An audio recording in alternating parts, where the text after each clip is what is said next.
Good morning बच्चों, खैरियत है। लेकिन आप लोग वीडियो देखते नहीं हो। अब पता नहीं क्या प्रोग्राम, कैसा प्रोग्राम बनाया है। अभी तो सुबह सुबह 2 घंटा लाइव क्लास, फिर शाम में 3 से 5 रिवीजन, बीच में तो बहुत समय मिलता है। आप इसका उपयोग अपने होमवर्क करने में, स्टडी करने में, वीडियो देखने में लगा सकते हो। फिर रात में भी आप वीडियो स्टडी कर सकते हो। प्रोग्राम बनाओ। आपके क्लास के व्यूअर्स को देख के पता चलता है कि आप लोग ज्यादा एक्टिव नहीं हो। आप अपने आप में लॉकडाउन मत करो। लॉकडाउन बाहर में होने दो, अपने आप को लॉकडाउन मत करो। चलिए, क्लास 9 महायज्ञ का पुरस्कार, जिसमें हम लोग पेज नंबर 17 तक देख चुके थे। यानी पेज नंबर 17 चल रहे थे हम लोग, और हम लोग वहां तक देख चुके थे कि सेठ जी, यानी छोटे सेठ जी जो हमारे हैं, धन्ना सेठ नहीं, वह कुंदनपुर से लौट आए हैं। अपनी पत्नी को सारी बात खुलकर बता चुके हैं, और पत्नी सेठ को खाली हाथ देख करके जो बहुत बेचैन थी, जब कथा सुनी, कथा मतलब घटना जब डिटेल से सेठ जी ने बताया, तो पत्नी और प्रसन्न हो गई। दुख बढ़ने के बजाय उनकी पत्नी के मन में प्रसन्नता बढ़ गई, और उन्होंने कहा, धन्य है मेरे पति जो खाली हाथ लौट आए। और आजकल तो खाली लौटा देते पति को। यही अंतर है, और यही कारण है कि आज हम लोग दुखी हैं। सेठानी क्या बोली? धन्य है मेरे पति। सेठ के चरणों की रज मस्तक, रज मतलब धूल, अपने सिर पर लगाते हुए बोली, धीरज रखें, यानी पेशेंस रखिए सेठ जी, भगवान सबका भला करेंगे। इतना विश्वास, हां, इसी को वास्तव में विश्वास कहते हैं। चाहे कुछ भी हो जाए, विश्वास में शक तक नहीं आना, हिलना तक नहीं, इसी को विश्वास कहते हैं। ऐसा नहीं कि एक दिन विश्वास, दूसरे दिन अविश्वास, क्या जाने ना करें तो, या ये न के न प्रकारे न अपने को महान समझ करके, ज्ञानी समझ करके ईश्वर पर भी अविश्वास कर लें। ये तो बहुत बड़ा धोखा है। और ऐसे धोखेबाज आदमी को कैसे कहें भक्त? ऐसे व्यक्ति को इनकी पत्नी से शिक्षा लेनी चाहिए। ऐसी विपरीत परिस्थिति में सेठ की पत्नी अपने को धन्य मानते हैं, क्योंकि कम से कम धरती पर एक आदमी ऐसा है जो लाख मुसीबत आने पर भी अपने कर्तव्य से हिलता तक नहीं है, और वह व्यक्ति उस सेठानी की का पति है।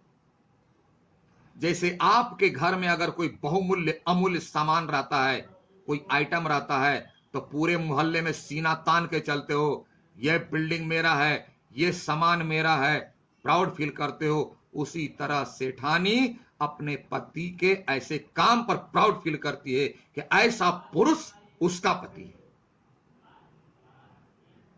और इसीलिए उसके पैरों की धूल को अपने सिर पर लगाती है, और कहती है कि ईश्वर पर भरोसा रखें सेठ जी, वो सारा समाधान उनके पास है, निराश नहीं होना है। और सेठ जी भी ऐसी पत्नी पाकर, पत्नी के ऐसे स्वभाव को देख करके सब दर्द भूल गए कि कितने दिनों से भूखे थे, क्या थे, कुछ नहीं, सब खत्म हो गया। क्यों? कि जब किसी भी व्यक्ति को इतनी भयंकर मुसीबत में ऐसा साथ मिलता है, तो दुख भूल जाता है। क्लास 8 कोटर और कुटीर, बुद्धन जब गोकुल की बात सुनता है, तो पिता का दुख दर्द सारा गायब हो जाता है, और पिता यानी बुद्धन कहता भी है कि ऐसी संतान के लिए तो अगर सारी जिंदगी भूखी रहनी पड़े तो कोई चिंता की बात नहीं, क्योंकि भूख तो शरीर को लगती है, भोजन से तो शरीर का क्षुधा शांत होता है, और ऐसा साथ पा करके तो आत्मा हमेशा के लिए शांत हो जाती है, तृप्त हो जाती है। तब आगे क्या घटना घटती है कि रात का अंधकार फैलता जा रहा था, यानी अंधेरा बढ़ता जा रहा था। सेठानी उठकर दिया जलाने के लिए दलान में आई। दलान थोड़ा बाहर आंगन वगैरह में जो खुली जगह होती है उसमें आई, क्योंकि तुम्हारे घर में भी संध्या बाती होते, शाम हो चली है तो संध्या बाती देखते हैं। तो रास्ते में किसी चीज की ठोकर लगी। जब आंगन की ओर चली तो पैर में कुछ टकराया, जिससे वह गिरते गिरते बची। संभल कर आले तक पहुंची। आला कहते हैं जहां तक दीपक, जो जहां रखने उखने की जगह होती छोटी सी, गांव में उसको आला बोलते हैं। तो वहां तक पहुंची और वहां दिया जलाई, और दिया जलाने के बाद कुछ रोशनी हुई तो नीचे देखी तो देखा कि दहलीज के सहारे एक पत्थर ऊंचा हो रहा है। वहां पर एक पत्थर ऊपर दिखाई दिया। बोला ये सुबह तो नहीं था, शाम को भी नहीं था, ये अचानक अभी कैसे, क्या हो गया भाई? जिसके बीचों बीच एक कुंदा लगा। कुंदा कहते हैं किसी भी चीज को, जैसे ये है, ये कुंदा, ये इस डिजाइन का है, ये गोल होता है ना? तो इसको जैसे उठा करके इसको ढक्कन खोलने के लिए, तो ये ऊपर से कुंदा, यानी जब किसी को पकड़, देखो प्रेशर कुकर वगैरह में रहेगा या नॉन स्टिक का जो रहता है पैन वगैरह, उसके ऊपर जो ढक्कन रहता है वो कुंदा कहलाता है, पकड़ने के लिए, ढक्कन निकालने के लिए। इसी कुंदे से उन्होंने ठोकर खाई। बोला ये तो पत्थर नहीं बल्कि ये कुंदा लग रहा है कुछ, इसी से ठोकर खाई। शाम तक तो वहां पत्थर बिल्कुल भी उठा, शाम तक तो कुछ था ही नहीं। फिर सेठ को बुलाकर बोली देखो तो यह पत्थर यहां कैसे उठ गया? बोला शाम तक तो कुछ था नहीं, और अभी ये पत्थर कहां से आ गया, जरा आइए देखिए। तो सेठ भी आश्चर्य में पड़ गए। सेठ आए, देखे, वो अभी आश्चर्य पड़ गए, कैसी बात है, क्या चीज है, समझ में नहीं आ रहा। दिए की टिमटिमाती, मतलब दिए की रोशनी कैसी होती है? हल्की रोशनी। दिए की टिमटिमाती मतलब हल्की रोशनी में उन्होंने ध्यान पूर्वक देखा कि आखिर है क्या चीज। देखा तो पता चला कि वह किसी चीज का ढकना है, बताए ढक्कन करने के लिए। आखिर यह माजरा यानी यह बात क्या है, यह घटना क्या है, यह सीन क्या है, समझ में नहीं आया। सेठ ने कुंदे को पकड़कर खींचा तो पत्थर उठाया, यानी ऊपर का ढक्कन खुल गया। जोर से खींचा तो खुल गया, और जैसे खुला तो देखा अंदर में रास्ता है, बेसमेंट टाइप का बना हुआ, अंडरग्राउंड। सीढ़ियां निकल आई। सीढ़ियां निकल आई मतलब बाहर नहीं, मतलब सीढ़ियां नजर आ गई, सीढ़ियां दिखाई दी कि अंदर जाने के लिए सीढ़ियां लगी हुई है। सावधानी से सेठ और सेठानी दिया हाथ में लिए उतरे। दोनों जो है दिया को हाथ में लेके, रोशनी होगी तब ना, अंधेरा में कैसे जाएगा, तो धीरे धीरे अंदर गई। कुछ सीढ़ियां उतरते ही, यानी कुछ ही अंदर गई थी अभी, इतना लाइट आया, इतना लाइट आया, इतना आया प्रकाश कि आंखों को ढक लेना पड़ा।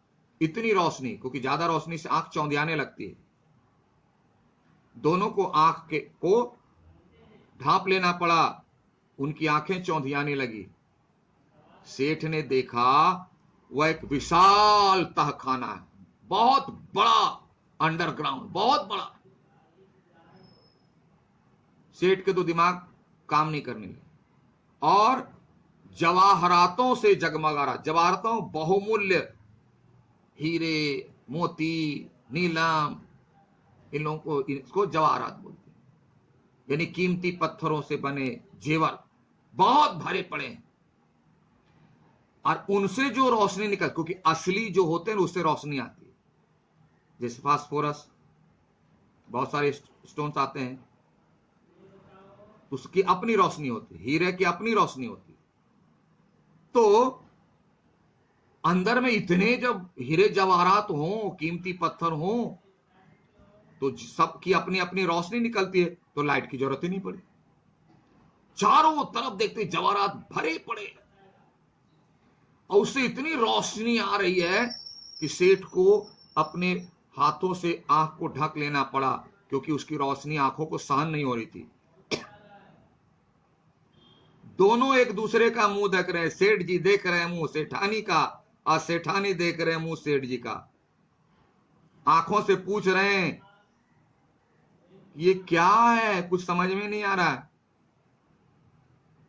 देव की इस माया का रहस्य, देव यानी भगवान ईश्वर की माया, यानी यह जो है सच है कि झूठ है, अभी तक सेठ जी छुए नहीं है कि असली है कि नकली है। इसको कहते हैं माया। माया कहते हैं जो असली है वो नकली नजर आती है, जो नकली है वो असली नजर आता है। इल्यूजन में पड़ जाना, भ्रम में। समझ में नहीं आया। दोनों निस्तब्ध खड़े रहे, मतलब चुपचाप डर के मारे खड़े हैं, एक दूसरे का मुंह देख रहे हैं। कभी हीरे जवाहरात को देख रहे हैं, कभी एक दूसरे का मुंह देख रहे हैं। बोली बंद है, आवाज बंद है, बोले तो क्या बोले।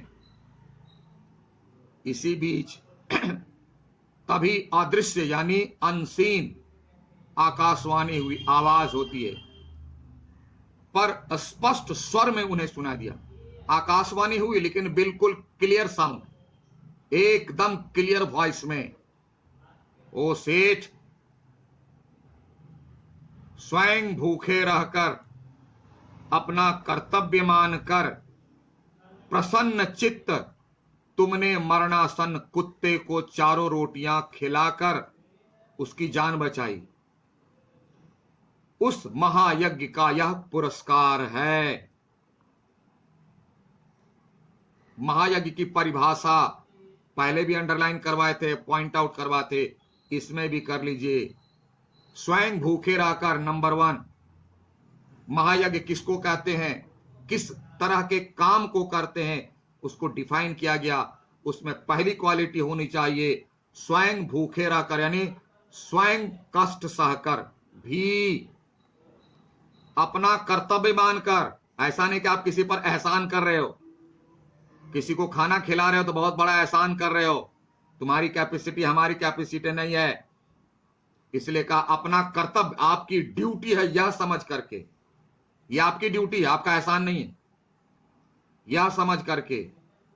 और तीसरा, प्रसन्न चित्त, खुशी खुशी, रो करके नहीं, हमको खाना खिलाना पड़ा, हम कितना मुश्किल से लाते हैं, सब इसी को खिला देंगे क्या, तो हम क्या खाएंगे, ये नहीं।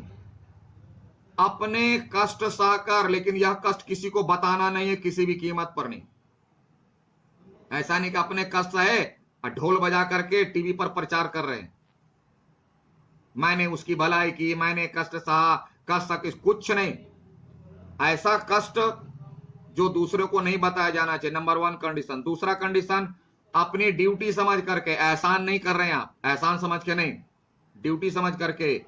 प्रसन्न चित्त यानी खुशी खुशी इस काम को करने में जिसको आनंद आता हो भीतर से, ऊपर वाला नहीं। ऊपर वाला पूछता है कैसा लगा, बहुत अच्छा, एकदम बहुत फैंटास्टिक, लेकिन भीतर से गाली दे रहे हैं, ऐसा वाला नहीं। प्रसन्न चित्त, मरणासन्न कुत्ते को, यानी आपके सामने जो जरूरतमंद है, जिसको सहायता करना बहुत जरूरी है, अगर सहायता ना करें तो कुछ भी हो सकता है, इसके प्राण तक जा सकते हैं, ऐसे लोगों की, मोटे मोटे आदमी की नहीं, जिसको कोई जरूरत नहीं है उसको नहीं। मरणासन यानी जिसको बहुत जरूरत है, अगर ना दें तो हो सकता है उसकी मृत्यु हो जाए, ऐसे लोगों की चारों, यानी आपके पास जो है सब, पूरी की पूरी मदद, पूरी की पूरी मदद, चारों, कंप्लीट कंप्लीट हेल्प, अधूरा नहीं। बेचारे को 4 रोटी की भूख है तो 2 रोटी 3 रोटी खिला कर बोले आप कितना देंगे, सब तुम्ही को खिला देंगे क्या, नहीं। भूख 4 की है तो 4 खिलाइए उसको, 5 खिला दीजिए। वह जब तक ना बोले कि नहीं अब हमें कुछ नहीं चाहिए, तब तक उसको खिलाइए। का यानी कंप्लीट मदद, पूरी मदद, उसकी जान बचाए, उसकी जान आपने बचा ली, इसका तुम्हें पुरस्कार है, या ये तुम्हारा गिफ्ट है, इसे स्वीकार करो। बात समझ में आई?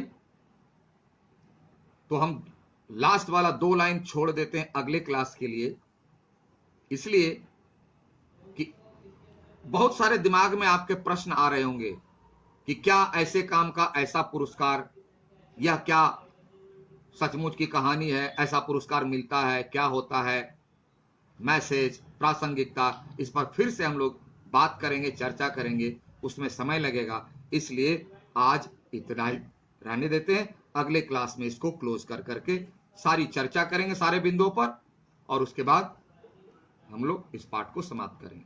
तब तक के लिए thank you, have a nice day.